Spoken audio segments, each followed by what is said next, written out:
你真係開槍打我唔會放過任何機會。你不嬲都咁認真嘅咩？係，簡單嘅嘢我唔做，我都係。所以我覺得我哋有啲嘢好似。你係話大家都咁好波？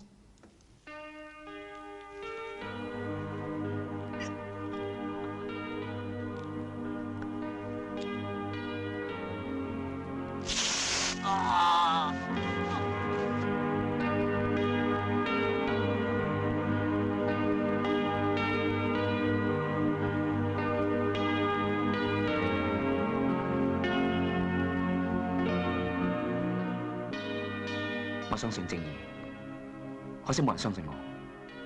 好人多咗俾人誤解。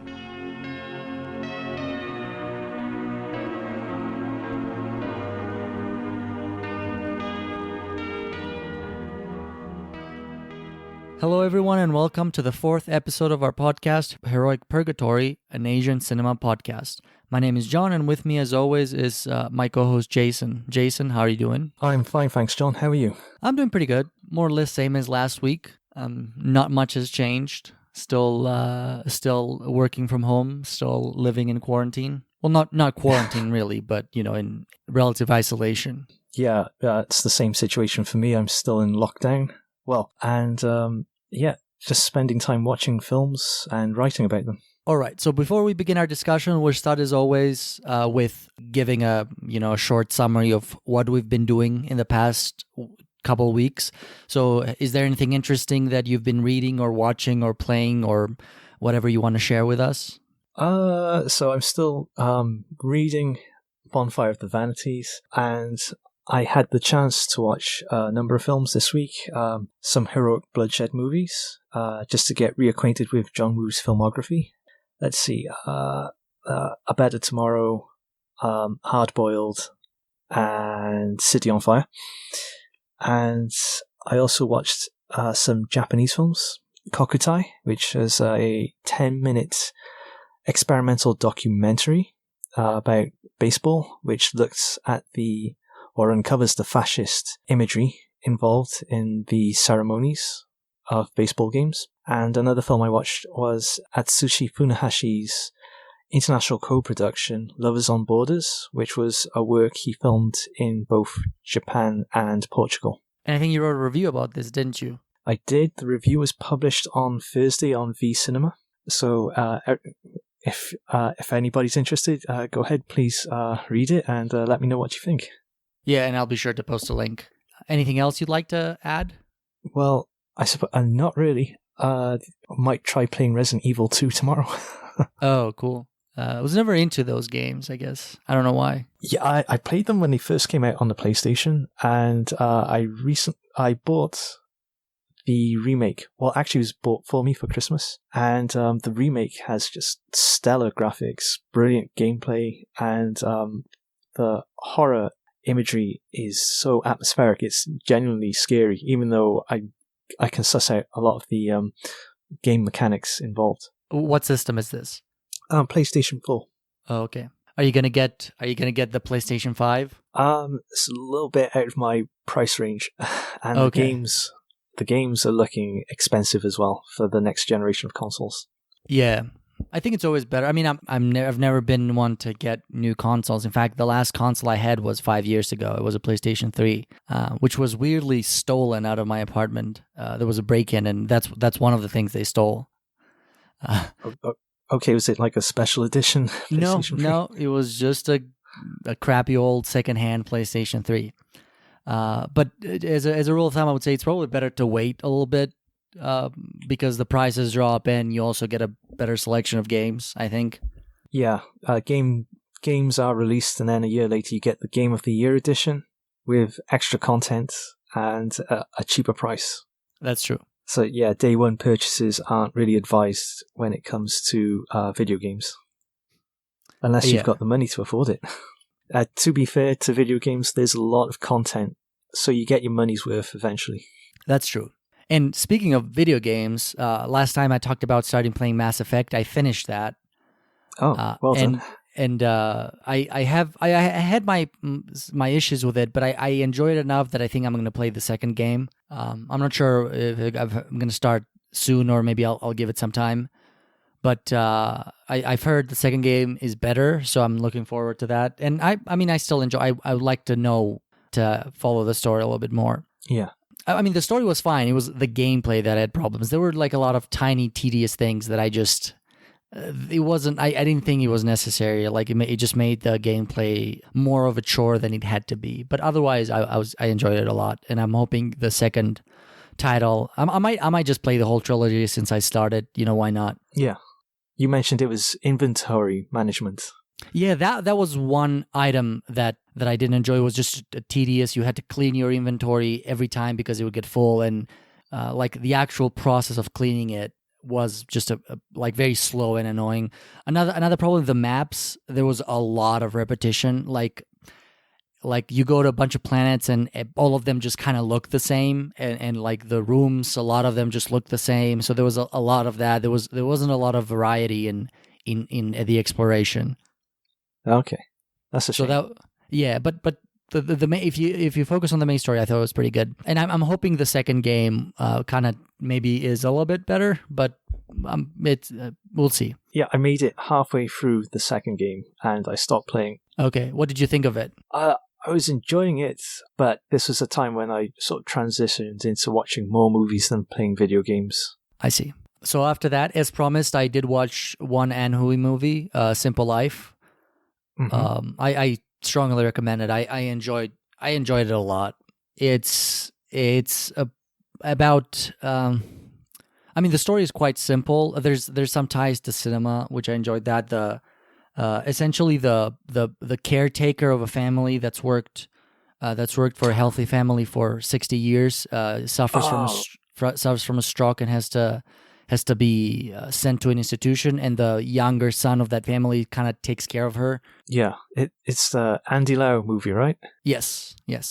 It won something. It won I think something at the Venice Film Festival. I think I don't remember if it was the Golden Lion, but it made it big that year. I watched La Dolce Vita because we mentioned it last time, and I just wanted to I wanted to see if it was we talked about this, and I wanted to see if there was a connection between that and the movie we talked about it. Yeah, was there? Not directly. It was. I mean, they're very different movies. I think the connection is that maybe in both cases the titles are used ironically. La Dolce Vita is also about people seeking happiness and being dissatisfied with their lives. And I think there's a connection there. But La Dolce Vita is a very much more abstract and surrealist than The Bittersweet Life. Okay. Also an enjoyable movie. I had a good time watching it. Good. And I also watched the Amazon Prime original series, The Boys. Okay, season 1 or 2? Both.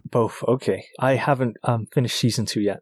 Yeah, season 2. Well, season 2 is not over. I think there's one episode left. I've been adamantly against superhero stuff for a while, and I think this might be the first superhero anything that I've truly enjoyed. Well, that's not true. I mean, I enjoyed some of the Netflix ones like Daredevil and Jessica Jones. I think The Boys maybe tops all of them, at least in my book. I really liked the realistic take that they had on the superhero genre.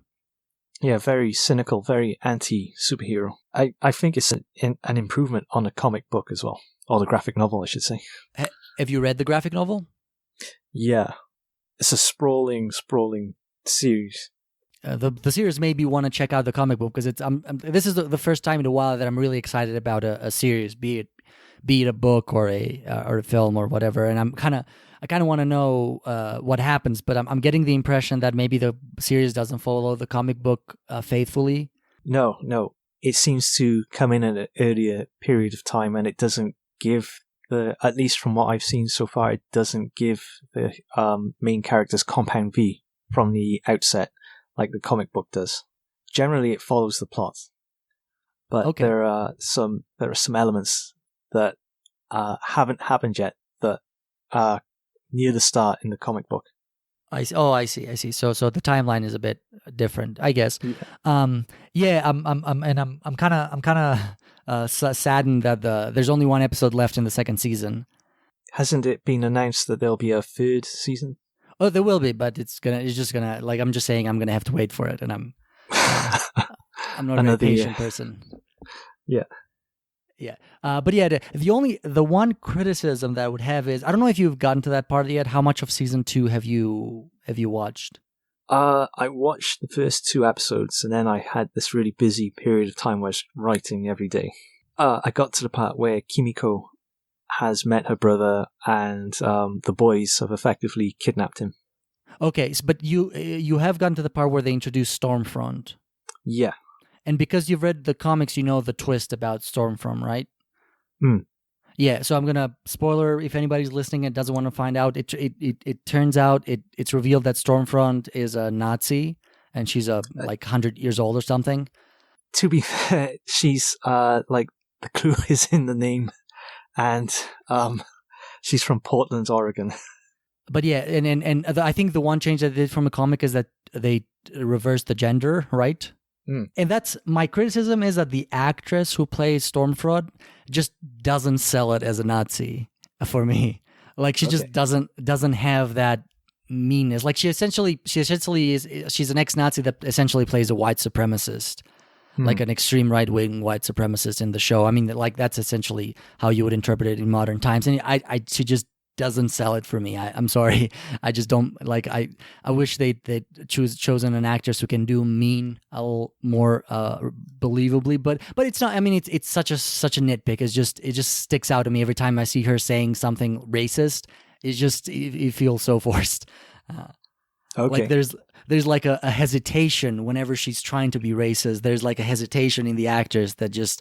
Like doesn't like it's close. I mean, she's a good actress, but there's just a like one final step that she doesn't quite get to make the character believable, and that's my only criticism. Otherwise, I've loved the show. Okay, and that I think we've spent enough time on irrelevant stuff. You've written. I didn't. I did follow the news this week, but I forgot to write anything down. And you've written a couple of stuff down. So why don't you give us a summary of the news this week, or at least what you've written down? Yeah, these were sort of like late editions, a couple hours before the recording of the podcast, not to spoil anybody's suspension of disbelief or pull back the curtain. But essentially what I wrote was about the release of The Taste of Tea by Third Windows Films on October 5th. And Arrow Video announced that they're going to release Versus, the zombie movie, in December. And this is going to be alongside, on the same day, I believe, as a Shohei Imamura collection, 3 films late in his career. And the other news item that I wrote down was the tragic suicide of Yuko Takeuchi. I heard about that, yeah. Yeah, she died maybe around this time last week. So it's like she was discovered early in the morning in Japan by her husband. No suicide note, but it's presumed to be a suicide. Her funeral was held earlier this week, and she's the latest star from Japan, indeed Asia as well, because a Korean and a Taiwanese star have taken her life. But in Japan, we've had 3 from the world of show business, all from the acting world. Sei Ashina was, I think, earlier in September. Haruma Miura was June or July. All of these suicides just really shocking for people. Totally unexpected, especially Yuko Takeuchi, who seemed to be doing really well in her career. She had a child in January of this year, so she leaves behind a young family. And I guess all that can be said is if you have the chance, try and check out some of her performances to remember her by. The one that's most easily available, if you have an internet connection, is Creepy, which is on Amazon Prime, and it's free at the time of the recording of this podcast. It's free in Japan and in the UK. I'm not sure about America. Yeah, I mean, I can look into it and post a link of the Prime showing if it's available. Yeah, I mean, I don't know anything about her condition, whether she was suffering from depression, but I think the lockdown can definitely affect people in a negative way. Yeah, that's there was speculation it could be COVID-19 related. Nobody knows, and I respect for the family. Yeah, it's best not to speculate. That's true. Just to get back to your previous, so you mentioned The Taste of Tea. I don't think I've seen it, but is that a really strange surrealist film? Yeah, it's a series of vignettes. It's by Katsuhito Ishii, and he directed. I always get the name wrong. Shark Skin Guy, Peach Hip Girl, and Funky Forests. And he also works in animation, and he worked on the animation for Kill Bill 1. And The Taste of Tea is like, it stars Tadanobu Asano as a guy who visits his family in a rural part of Japan. And there are 5 members of his family. And the film follows each member as they embark on like their everyday life, but there are some surreal moments to it. Yeah, I haven't seen it, but I have an interesting anecdote that is tangentially related to our podcast, where I was a few years ago, I was trying to get a friend of mine I was trying to introduce him to Japanese cinema, and I was recommending to him some of the films that I like, and he was adamant, or he was very against it, because he had never seen, I don't think he had seen any foreign film whatsoever. He was just a very casual moviegoer, but he had somehow stumbled into The Taste of Tea. And he had such a bad time watching it because he just called it so strange. I had no idea what was going on, and I think it was The Taste of Tea. I'm not 100% positive, but that name sounds. I think that's the film that he was talking about, and that had just dribbled off Japanese film. It was just too much for him. Okay. So I thought. I mean, I don't think that says anything about the quality of the film. I think it was just such a strange departure from what he was used to that it was too much for him to handle right away. Blew his mind. Yeah, sort of that way. So maybe a great film, but maybe not fitting our current theme of gateways. I don't know, because I've met people who have watched it. Like it could be brought up randomly in a conversation, and I'm surprised because it seems like a difficult film to get into, but they really enjoy it. They really enjoyed it. Perhaps it depends on the personality of the person. Yeah, definitely. But it's getting its first Blu-ray release, like in the world, on October 5th. So, yeah, if you want to freak somebody out, then that's from 2006, the movie, right? 2004, I believe.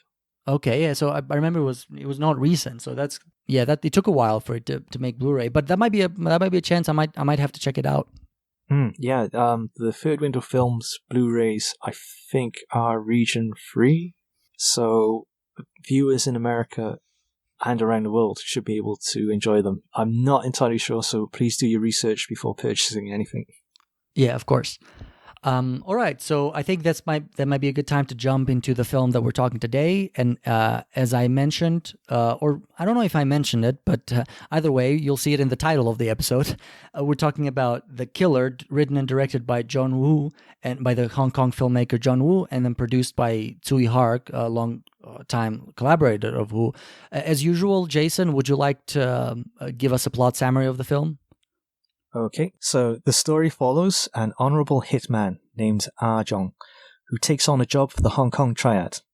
During the hit, he accidentally blinds a nightclub singer named Jenny with the muzzle flash of his gun, and so he feels responsible for her predicament. He becomes her guardian angel. Determined to help her get her sight back, he takes on one last hit to pay for surgery.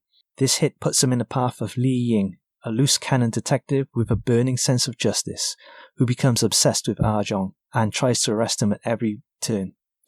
During Li's pursuit, he comes to admire Ah Jong and sees the hitman as a similar soul to himself. And so when Ah Jong is betrayed by the gang boss who hired him, Li joins forces with the killer. All right, that was a great summary. Thank you, Jason. So before we get into any discussion, when was the first time that you saw this film, and what did you think of it? I saw it when I was in high school, and I enjoyed it, but I think I liked Hard Boiled more because I saw that the next night. I think I took away a lot of superficial things from it, that it just looked good, and the gunplay was great, and Chow Yun-fat was really cool.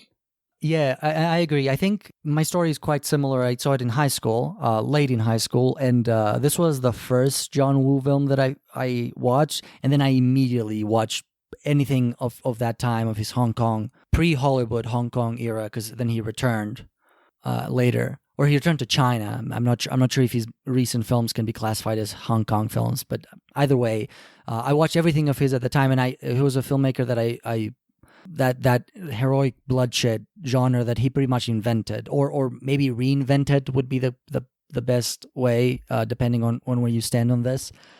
But I think, like you, The Killer is a great film, but I liked some of his others more. Hard Boiled or Bullet in the Head are I'm not sure which one I would put on top, but I think the action on those is maybe a little bit more polished. At the time, I had a problem with The Killer because of its overabundance of religious imagery, which at the time I thought it was forced. Since then, I've come around to it. I don't mind it as much. I still think at some points it's out of the blue, but I kind of get where John Woo is coming from.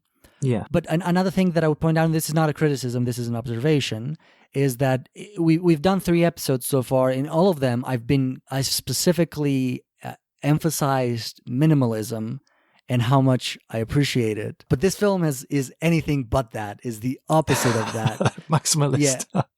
Yeah. This is about excesses. Everything that this film contains is in excess, and it all comes from the director. And I think that's a good thing, because the director, all the emotional resonance of the film, all the character relationship, I think come more so from the director's choices and the excess in style that he employs, rather than the story. Like, I think if you just read the script of the movie, you would not get the same impact from, like, let's say, the friendship between Ah Jong and the detective. I think it might be there, but I think most of them comes from the way the director kind of frames the two, the many close-ups, the shots of smoking and looking into the distance, that there are, like, half the movie is like that. Yeah. And I think I'm all for minimalism, but when someone knows how to use style the right way, I think it works, and I think John Woo is an example of that. Yeah, the style just underlines every point.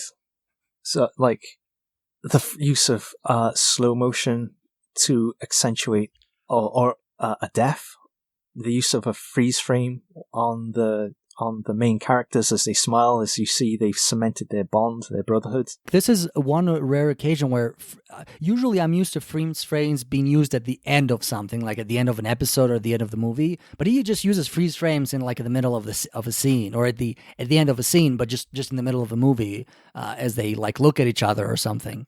Yeah, but I was when I rewatched it, I was struck by the freeze frame, and I was thinking to myself, it reminded me of Sam Peckinpah, and I wondered if, like, he used a similar technique in The Wild Bunch.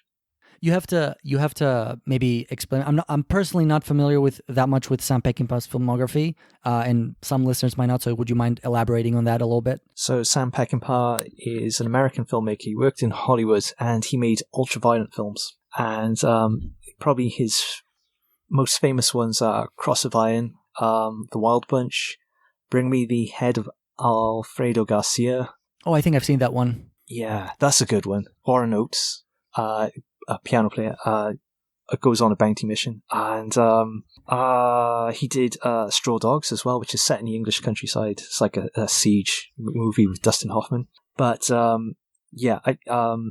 Sam Peckinpah's The Wild Bunch is, like, one I think this film references, especially with the church shootout at the end, because at the end of The Wild Bunch there's a big shootout in, like, a Mexican village, and the church has a similar look to it with the white walls, and there's slow motion used in that gun battle. And I was trying to remember if there were freeze frames used as well, as you see people get their bodies getting riddled with bullets, and, like, the heroes succumbing one by one to death. Yeah, and I think Le Samurai uses freeze frames. I don't want to. Does Le Samurai end with the freeze frame? I know it ends with Alain Delon smiling, but then does it? Is there a freeze frame there? I don't know if you remember. So that's one I cannot remember. So I've watched The Wild Bunch earlier this year, but The Samurai was a lot longer ago. Okay. But yeah, you mentioned The Wild Bunch as an influence, and of course a lot of action or crime films of the 70s. That's why I sort of use the phrase invented/reinvented, because a lot of it is sort of recycled but then changed enough to be its own unique style, because there's a lot of Scorsese of the 70s here. There's a lot of Walter Hill, a lot of other crime films of the 70s, like the theme of gangster betrayal from. So it reminds me of, I forget who the director is, but The Friends of Eddie Coyle. Oh, with Robert Mitchum. Yes, that's nowhere near as violent, but it has sort of the same plot, the same motifs circling around as a lot of John Woo films of these times.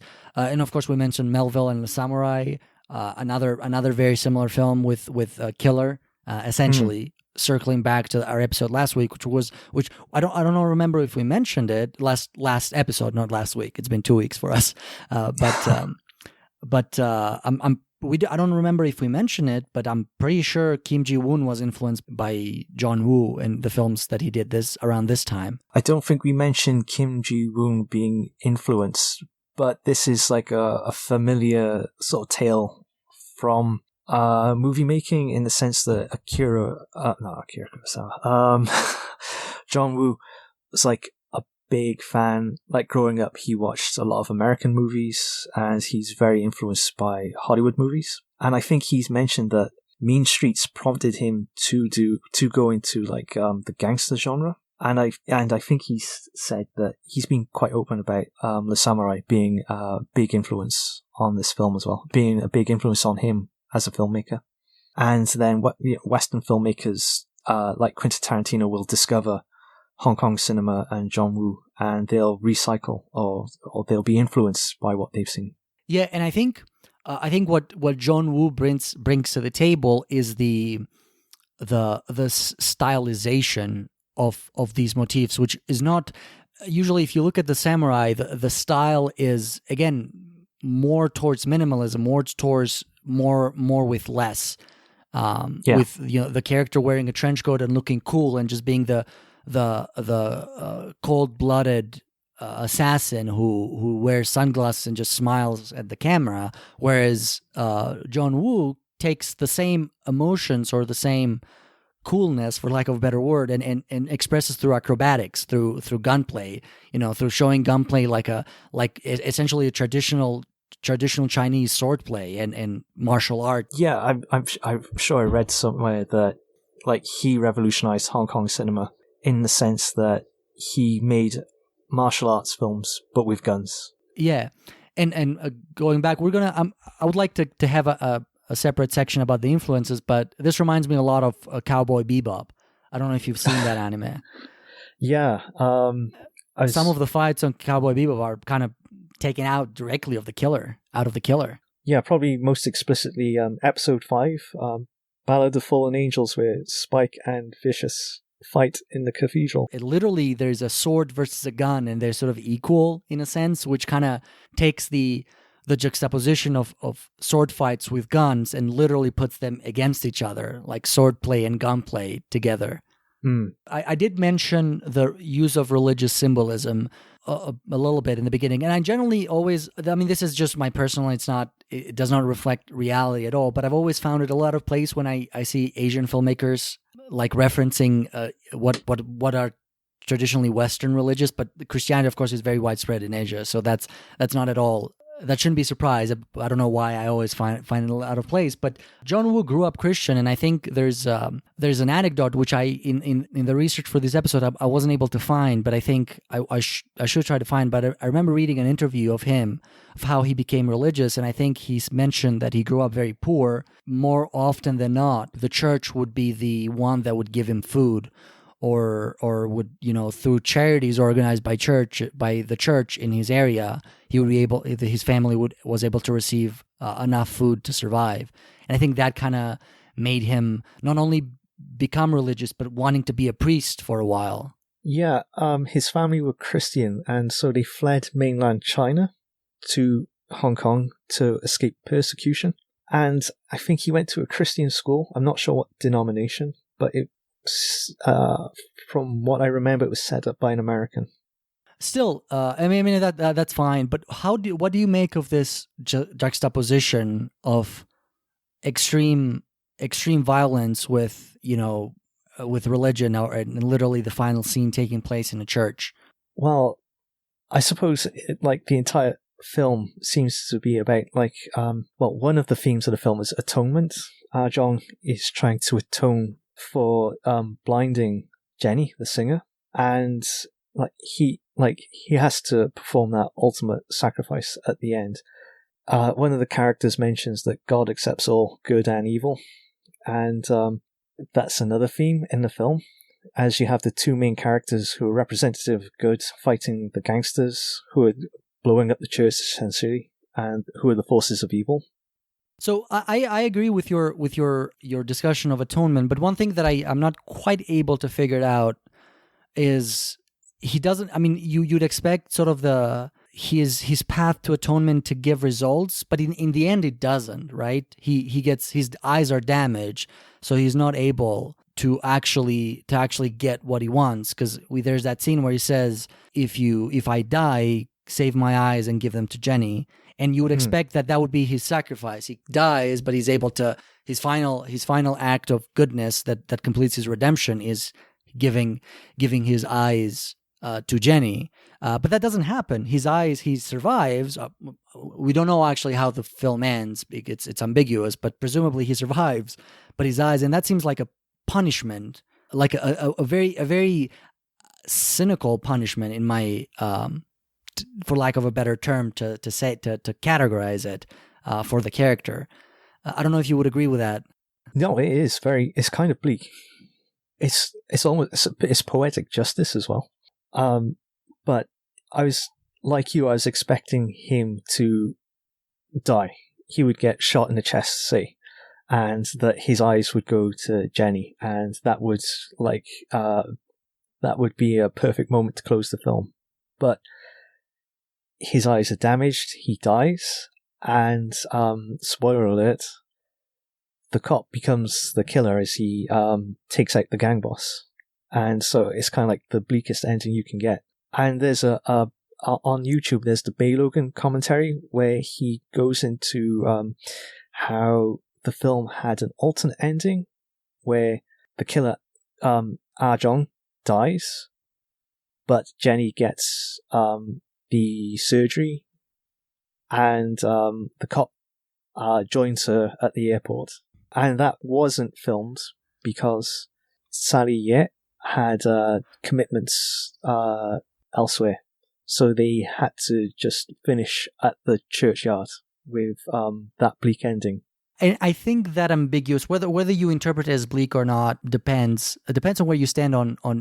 And I'll comment this in a second, but I would just want to say that there's a giant plot hole in the film because they kill hundreds of gangsters. Couldn't they just grab the eyes of one of them? I mean, just go to the morgue and say, "Hey, can I get something for a second?" And just take a spoon, scoop it out, and there you go. Yeah. Well, I'm not sure of the mechanics of eye surgery, but like Bay Logan says, 120 people end up dead. Yeah, that's right. I mean, that's what he was going to do with him, right? He said, if I die, save my eyes, right? I mean, like they're fresh, right? As they just after he kills the gangsters, say, wait a minute, boss, give me a spoon really quick and back. I mean, that's just, I don't know. That bothered me this watch.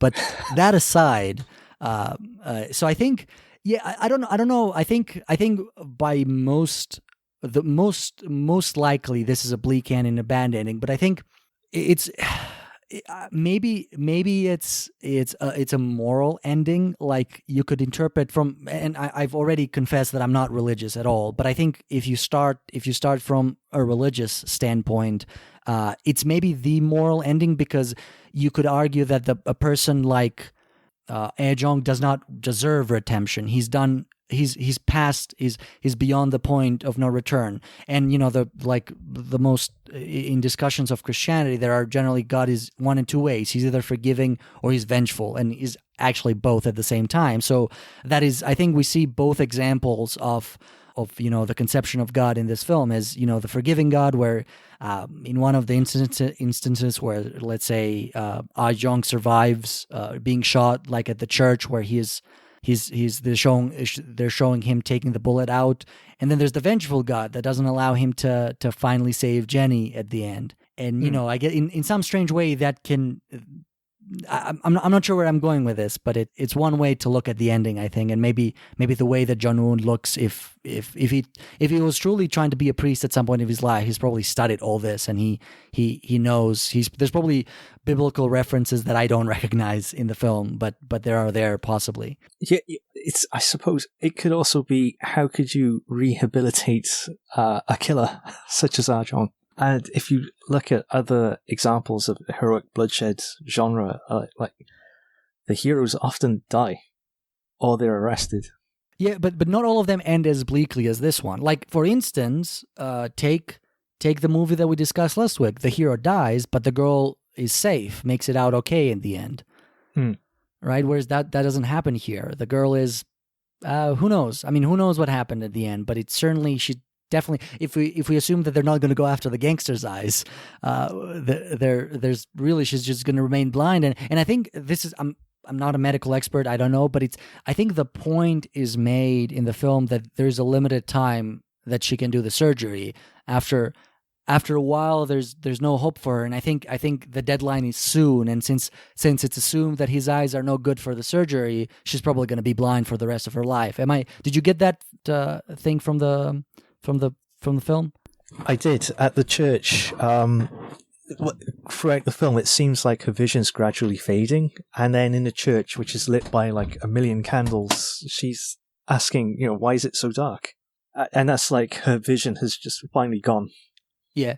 That still does not necessarily imply that doesn't necessarily mean that it's irreversible, but I think we can maybe make that assumption in interpreting this film. Yeah. So I mean, this is definitely I think at least the way the film ends, it's more likely that it doesn't work out for anybody. Ah-jong dies, Jenny remains blind, and it's safe to assume that Detective Lee, is that his name? Yeah. Goes to jail, or he's dismissed from the police force. I don't see Lee remaining in the police after what he does at the end. No, he's effectively ruined his career, and he in front of everybody, he's killed the gangster. It's one of those frustrating stories where, like, all this could have been averted if the gangster had just left the main character alone. Yeah. But of course, then the main character would have not, I guess, received the punishment that he deserved, that the divine justice or the poetic justice, if you look at it from another perspective. Yeah. So, just for the sake of a thought experiment, could we possibly see a happy ending in this? The film ends with just like A Bittersweet Life. The film ends with Ah-jong smoking against a window or something like that, right? So we don't know if that's in the future or if that is him remembering a time from the past. Is it him playing a harmonica? It's a harmonica. Sorry, yeah, that's right. You're right. Yeah, it's not smoking. He's playing a harmonica, but we don't actually see his face, right? So we don't know if his eyes are injured in that scene, right? No, I just assumed it was like his spirit would live on. That sort of thing. Yeah. So that's a possible interpretation. It's also like just like in in Bittersweet Life, where it could be just something that is remembering before his death. It could be just an artistic choice, or it could just be an alternate reality. Here it could just be the future. He somehow survived it, and it's like that. I think that's an unlikely interpretation, but I'm just saying, if we really wanted to foresee a happy ending for Ah-jong and Jenny, is that possible, or does the ending eliminate all that? So the way I interpreted his death, like when he's crawling around on the ground, like that was it. But he's managed to avoid getting shot by 120 gangsters, so anything's possible. That's true, yeah. Yeah, I mean, speaking about excesses, like there's every gangster that he kills, I don't think he kills only one person with one bullet, and that is the guy that he assassinates from a distance with a sniper rifle. No, is it not? And also the one he assassinates with a sniper rifle is like 3 bullets. He shoots him in the head first. Oh, you're right. Yeah. And then twice in the body. And the first gang boss gets shot in the head. Boom, once. Okay. So yeah, only. But everybody just dies with like tens of bullets, just unnecessarily a waste of bullets. Yeah, like Heroic Bloodshed is famous for having guns that you never have to reload. Yeah, exactly. Although we do see him reload a couple of times, but they're somehow always available. Yeah. And there's always a wave of bad guys to take the bullets. Yeah. So, do you think the heroic bloodshed genre is dead today? Do you think it's run its course, or are there still films being made? Not only in Hong Kong, of course. Do you? I would say no, and I can give a few examples, but I would let you answer first. I cannot think of any recent Heroic Bloodshed movies. The themes are still present, and there was even a remake of A Better Tomorrow. A Better Tomorrow, yeah. Yeah, it's constantly being remade, actually. But the most recent remake was 2018. Do you think the John Wick movies would fit that category? Yeah, I think they'd fit into that category. Yeah, that's the only example I could come up with. They certainly don't have, and that's another thing that we can talk about, the melodrama in this film. And I actually, this is kind of low. I think A Better Tomorrow, and especially A Better Tomorrow 2, they have a very, I don't know if melodrama is the correct word, but they have a very soap opera quality to them. Yeah. Especially this A Better Tomorrow 2, where like there's like a twin brother that comes back. That is just, every soap opera has that plot element. Well, at the end of Better Tomorrow 1, when, spoiler alert, Mark dies, I was so disappointed because he's such a cool guy. Yeah, I mean, that's why they brought him back, because the audiences loved that character. And at the time, I'm pretty sure Chow Yun-fat was not a famous actor. I think that's how he... It's like burst onto the scene.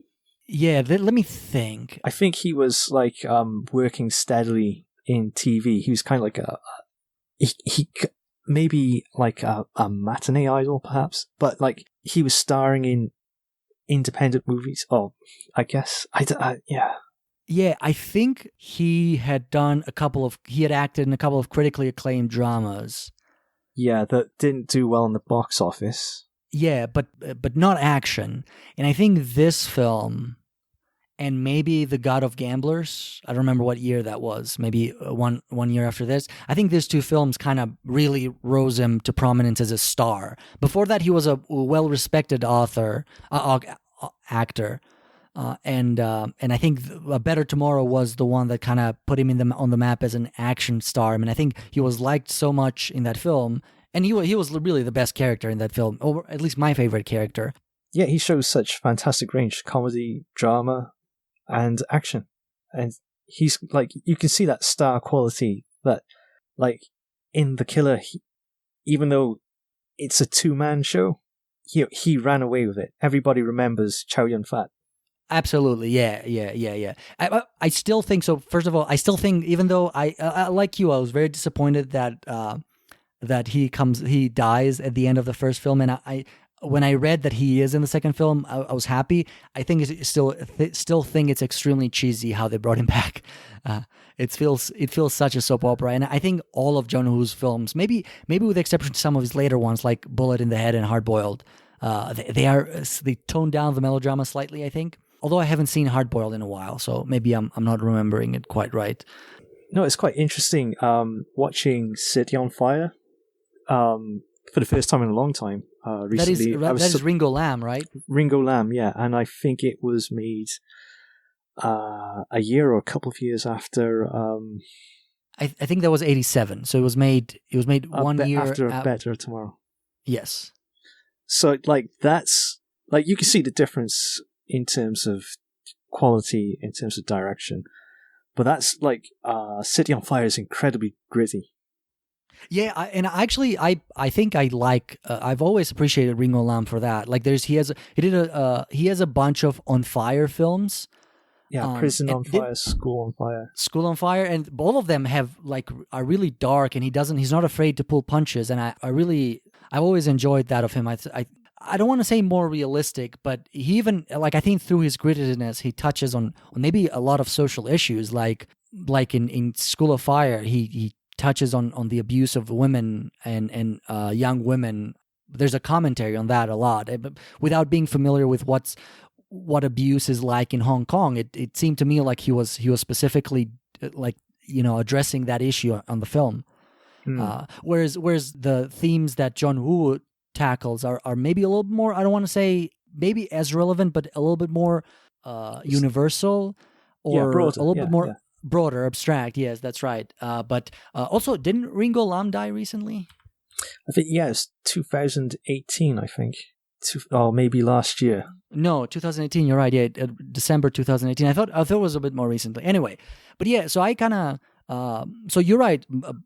City on Fire and School on Fire and all the Ringo Lam movies belong to the same genre, but kind of showcase a very different side, a very different face, like a different side of the same coin of this genre. Yeah, it's like John Woo's movies are like beautiful to look at times, whereas Ringo Lam's like close to social realism. Yeah, are as action-packed, but a completely different kind of action. Yeah. I'm not sure if you're aware of the connections between City of Fire and Tarantino's Reservoir Dogs. Oh, yeah. So, like, the final scene or sequence in the City on Fire when you've got the Mexican standoff, like, Tarantino would totally use that for... Yeah, and he did not give credit.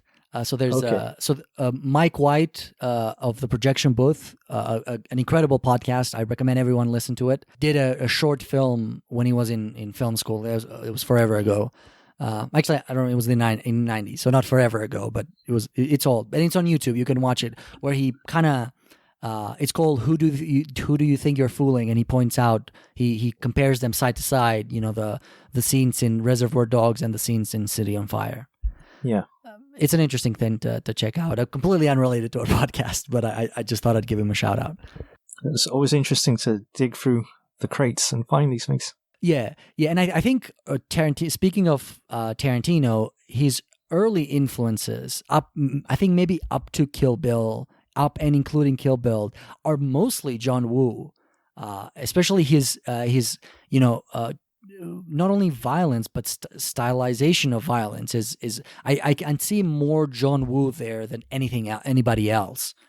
Yeah, I did write down about melodrama and male friendship. I'm not sure what there is to say about that, but it's sort of the main theme of the film, male friendship, and kind of verges on the homoerotic in my opinion, but maybe not. Male friendship seems to be like a familiar theme throughout the Heroic Bloodshed genre. Like you see sort of similar relationship, but with roles reversed between Danny Lee and Chow Yun-fat in City on Fire. And there's a lot of talk about it being homoerotic. Which do you think is kind of reductionist?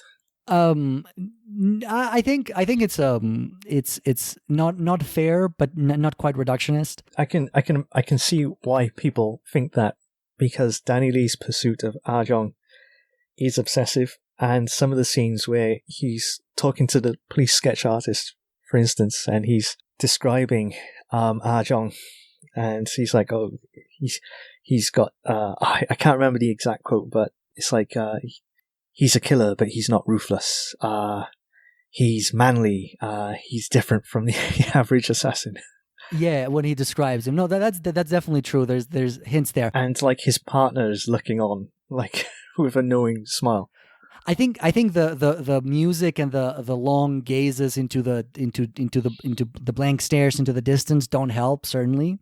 Yeah. But I think it's more admiration than homoeroticism. I think the reason why I call it unfair is because, like I've mentioned, I did not grow up in the West. I did not grow up in the US. And at least Westerners, my experience with Americans, but I think this applies to all Westerners, have a certain conceptions of male friendship that does not apply. It did not apply to where I grew up. And I don't think it applies to what a typical male friendship it would be in Hong Kong at this time. So I think there's a part of a misunderstanding there that kind of has led to this interpretation. Like, just to point out something very trivial, for instance, like where I grew up, people are a lot more physical in their just day-to-day interactions. There's a lot more hand over the shoulder, a lot more hugging, a lot more, like tapping and tapping in the back and stuff like that. People physically stand closer, and like that in the US would appear. That's not how people do it. So I think like that kind of closeness and admiration that the two characters feel for each other is not typical for two friends in the West, but I think it's more typical of two friends in Eastern cultures. Yeah, that's a very good point. Like, we don't consider, like in the West, we don't necessarily consider other interpretations. So yeah, but there's definitely also hints of homoeroticism there, or maybe admiration that goes maybe a little bit too on that side from the part of John Woo. Yeah, the whole melodramatic aspect of the story just feels like it accentuates it. Yeah. Did you feel like there was a love triangle with Jenny? Yeah, absolutely. I felt that was actually more intentional. Of course, in a more charitable interpretation, you could say it's both. Neither of them is romantic or sexual. It's more of a brotherly love for both Ah Jong and Detective Lee. Like, I don't think there's any scene where Ah Jong and Jenny kiss, is there? No, they have a tight clinch. Yeah. Hug each other a couple of times. Mostly he's trying to save her life.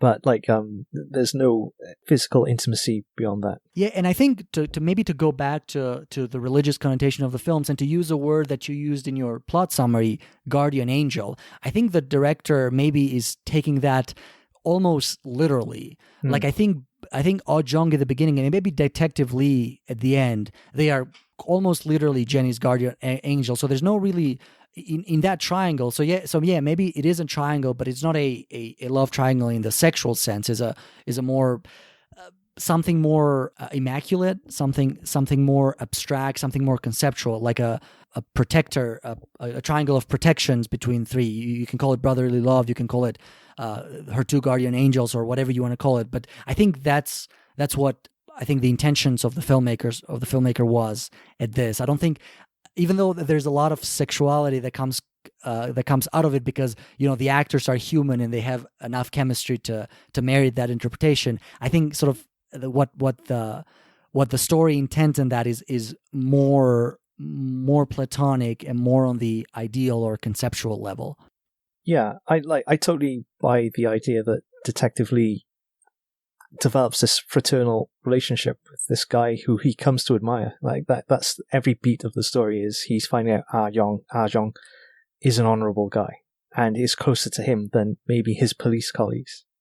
Yeah, and another we kind of mentioned the influences, but you mentioned a couple of times the way that Detective Lee sees the Ah Jong as an honorable gangster, and that's I think that kind of points out to another influence that John Woo might have, and that is Japanese Yakuza films.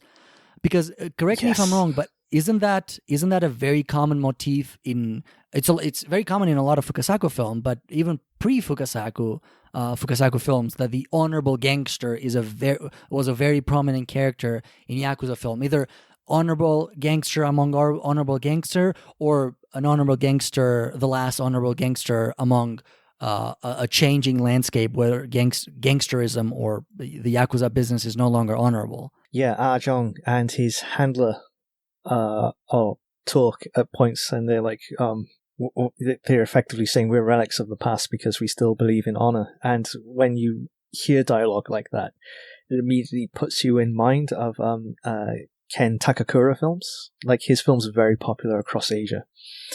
Can you what decade are we talking about here? We're talking 60s, 70s. Okay, yeah, that jives.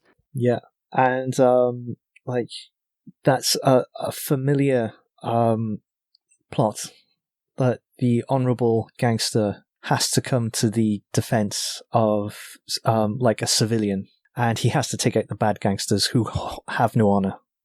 The director just makes sure by so many times there's no mistake about Ai-jung's honor. It's just like drives it, like just emphasizes it over and over and over. There's he stops to save a little girl. That is just as far on the puppy eyes shot that you can get. It's like literally you can't go any more honorable than that. Yeah, the main bad guy is blasting away with like a submachine gun at Ai-jung.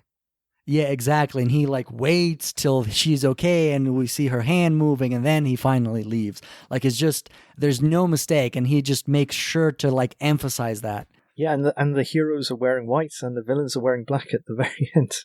Yes, and you know that they destroy the church completely without caring about, you know, what happens. Where's the there's finally the Virgin Mary. Is that I don't remember if it's a Virgin Mary or a statue of Jesus.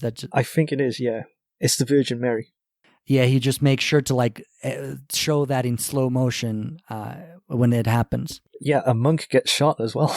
There's no mercy. Yeah, exactly. Yeah, so he definitely like does that even more so than what Japanese films did at the time. Like this honorable gangster was a popular thing in Japanese in the 50s and the 60s, and then Fukasaku came along. He wasn't alone, of course, but Fukasaku came along and he showed another side, and sort of then gangster films in Japan kind of continued on that tradition for a while. But John Woo just decided to adopt the former tradition, and quite like just bringing it back to contrasting with Ringo Lam. Ringo Lam takes the other approach. Gangsters in Ringo Lam, at least in like for example School on Fire, they're not honorable at all. They're all scumbags. Yeah, they have no problem shooting civilians. Yeah. So I think I'm glad you brought him up because I think that's a very those two filmmakers are very. I think they're both very talented. John Woo, you know, for one reason or another, made a greater name for himself. Actually, Ringo Lam went to Hollywood too. He made a couple of films in Hollywood, right? With Jean-Claude Van Damme and the basketball player who went to North Korea, Dennis Rodman. Yeah. No, so I guess they're very similar filmmakers, the two, and I think they're great. Their careers follow very similar paths, but they are also have some really key differences that I think bring out each other's qualities, emphasize each other's qualities. Yeah. They both worked in comedies before making the leap to gangster films, and their gangster films helped revolutionize Hong Kong cinema in a similar fashion to Jackie Chan. They just took it in a different direction, and they both transitioned to America, where the careers didn't quite take off. In terms of box office, I think John Woo did okay. I mean, I think maybe in terms of quality, I don't think his American films matched his Hong Kong films. But in terms of box office, I mean, he did okay. Face Off was a very popular film. Mission Impossible did very well, I think. Which one did he do? Did he do the first or the second? Or did he do both? Second one, yeah. Did Brian De Palma do the first one? I don't remember. Sorry. I don't know much about it. I've seen them all, but I don't know much about them. Do you forget the details? Yeah. It's kind of like, it's the same with me. If I haven't seen a movie in a long time, then it's kind of like, if it's not memorable, then I'll forget it. Yeah. I mean, I think I remember the films, and I think he did Broken Arrow, Face Off, both of those. I think at least Face Off. Face Off is a classic. It might not be. I mean, it's not the best action film ever made, but who doesn't remember Face Off? I think it's the best of his Hollywood movies, definitely. Yeah, probably. Yeah, and I think one thing that maybe sadly does not show in his Hollywood career, and I think one trait that Ringo Lam's perhaps lacks is his eye for shot composition.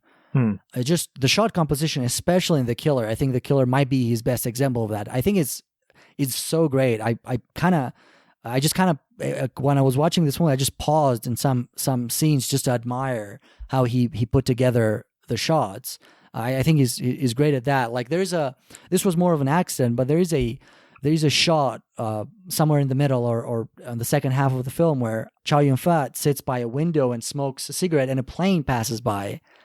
And that's just incredible. Of course, that was probably an accident because it wasn't CGI. A real plane was passing by as he was doing that, and he was able to catch that. But that just looks phenomenal in my opinion. I like the fact that John Woo took us to different parts of Hong Kong. So I think it's got the new territories. So it's like more rural parts, and some of the shots of the Hong Kong skyline are just fantastic, especially when Ah Jong is trying to escape Jenny's apartment with the two cops tailing him, and you just see these towering skyscrapers. It's like a new view of Hong Kong that you don't necessarily see in Ringo Lam's movies, which are down on the ground in the dirt. Yeah, and I think the budget was probably a little higher on this one. This was 89, so by the time John Woo was maybe more of a household name, and he could command larger budgets and maybe more creative freedom, a better creative team, perhaps. I'm not sure. I'm just speculating. Yeah. Was there a problem? Like, A Better Tomorrow 1 was a hit. A Better Tomorrow 2, was there not a problem with that going over budget and being too long? I think so, and I think John Woo was not happy with that. I remember reading that he was not satisfied, and I think that's why he didn't do the third one. Tsui Hark directed the third one. Yeah, there's like a split in their friendship at that point. Did they split? Because I think they have a few movies after that together still. Well, don't quote me on it, but I don't think their collaboration was as tight because there was like a fractious relationship at the production studio. And Tsui Hark tried to take over editing on A Better Tomorrow 2. That makes sense. Yeah, I think A Better Tomorrow 2 was the kind of film where the film made so much money that they told him you have to make a second one, and probably he just agreed to do it for the money instead of really feeling it that he had to do it. Possibly.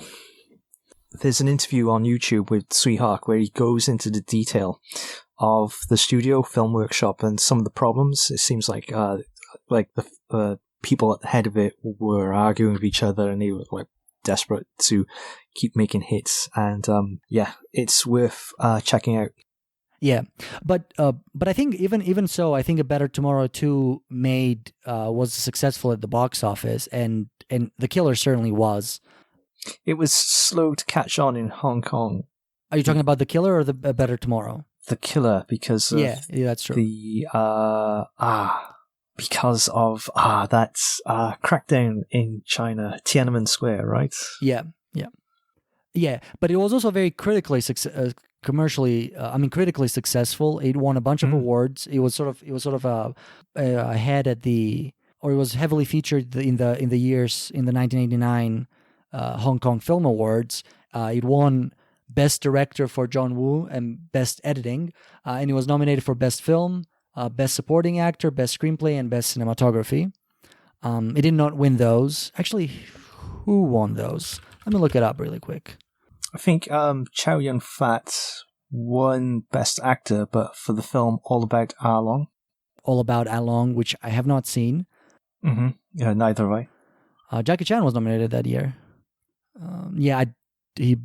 John Woo directed. He won Best Director, and Johnny To was nominated. Oh, All About Ah Long was a Johnny To film. Okay, so I know the director. I've seen many of his films, but I've not seen this. I can't see information about what won Best Film. That's weird. Let's see. Best Film went to Beyond the Sunset. Okay. I don't recognize it. 8 Tales of Gold. I know that story. That's a Mabel Chung story. I mentioned her in the podcast before. All About Ah Long sounds like maybe it's a film that we should check out. Johnny To. I mean, I that's a director I respect, but who knows? Maybe I'll check it out this week if I have the time. And it's a drama, so I don't think it made its way to the West, which is sort of thing that happens with a lot of Chow Yun-fat's movies. Like he can do he's popular in Hong Kong for comedies and dramas, but we don't see many of them in the West. Yeah, a lot of his comedies and other comics like Stephen Chow, which is another one I like. A lot of his early films are hilarious, are very good, but they just don't make it in the West. And I think a lot of films from this time don't, like, there's a lot of quality content from this time that never made in the West, except for Asian or Hong Kong film connoisseurs. It's just only the top of the top of the top really have like received attention, like 80s and 90s Hong Kong cinema. It was, I think, after that maybe became a little bit more common to export films to the West, and maybe that's not unique to the Hong Kong. That's maybe other Asian territories as well.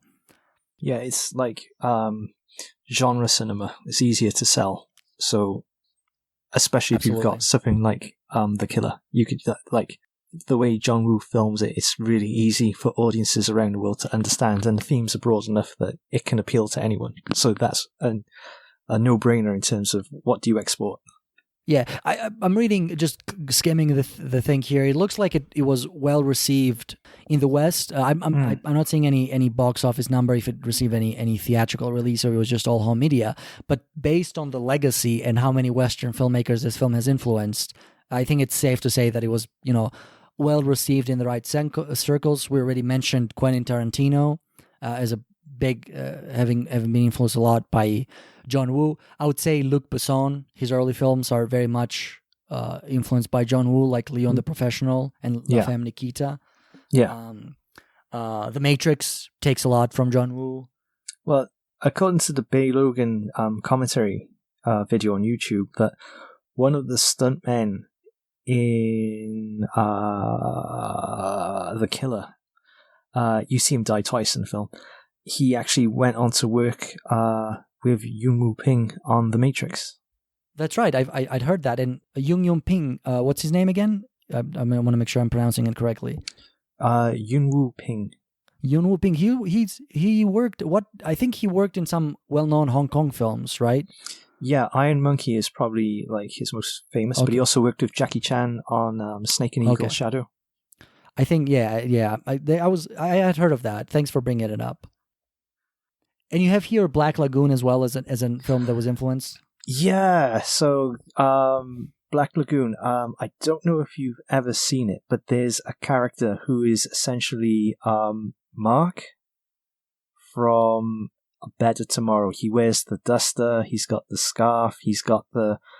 I think he's got like 2 Berettas, and he's got the sunglasses, and he's chewing on a matchstick, and that's like the biggest reference to a John Woo movie I've seen. Okay, and then I think in terms of anime, there's probably a lot more that have been influenced by John Woo, even though he might not be able to name them all, because his action and maybe his just particular flavor of melodrama, I think, fits the anime sensibility very much. Yeah. Also, like the doves as well, the doves that fly. Like that's something that's used in a lot of films. Maybe I haven't watched Shaun of the Dead in a long time, but there's probably references. Not Shaun of the Dead, Hot Fuzz. But there's probably references. Yeah, I can't think of any off the top of my head, but I'd be surprised if there wasn't something there. Yeah, like real direct references. Okay, so before we go to our closing opinions, is there anything else that you would like to talk about regarding this film? I just think like John Woo's framing and his camera movement and the choreography he's got on the screen is just fantastic. It's like especially with the church fight at the end where the camera's circling the heroes and they look so stylish and they're reloading their weapons, and then you see the gangsters move into position and the gunfight starts and everybody starts rolling around. It's like really exciting. It looks like a dance. Yeah, like the amount, like even though it's like these shots are quick and it's easy to forget that so much preparation must have gone into this, so much thought. Yeah, it doesn't look fabricated. It still looks genuine. Although, and I think that's enhanced by the style. So if you've already accepted that this is not a representation of reality, it's a stylized representation of it, and I think he keeps it consistency, and I think the consistency of style that he keeps throughout the film makes it so that you can easily buy the film, that it doesn't look fabricated. It looks like it looks real within the reality that he presents in the film. Absolutely, and the actors all play their roles perfectly, so you're never drawn out of it. I would agree with that. It's a really intoxicating film. Okay, so we usually end the episodes by giving them, where I guess we haven't asked this specifically, but and I think the answer to this would be yes. But do you think this is a good gateway film for someone to be introduced to either Asian cinema in general or Hong Kong cinema in particular? And what star rating would you give it? I would say yes. It's a perfect film because it's like it has all of the themes of Heroic Bloodshed, and it's like out of all of the directors that worked in that genre, John Woo has the most style, and his style left a mark on modern cinema. And the story is so easy to get into that you can put it on for anybody. They could enjoy it. They can understand it. And I would say this is definitely top 3 John Woo. I would give it like 4.5, maybe 5.